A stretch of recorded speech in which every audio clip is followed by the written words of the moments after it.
Welcome to the Slop Temple. We pray this video helps. You'll start by preparing the microphone and enabling access. This is the first actionable step.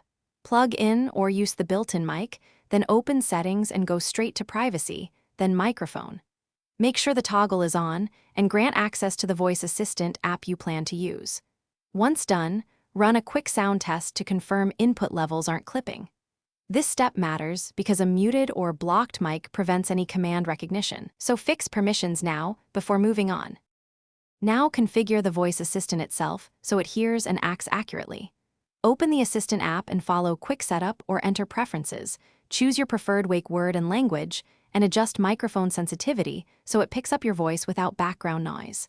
Sign into the required account and link services like Calendar, Music, or smart devices for direct control. Make sure to train voice recognition if offered. That improves accuracy. Once configured, the assistant will respond faster and understand you more. You're ready to use voice commands. Speak clearly, start with short commands like open browser or play music, and include brief context when needed. If the assistant doesn't respond, make sure the mic isn't muted, permissions remain granted, the internet is connected, and the app is up to date.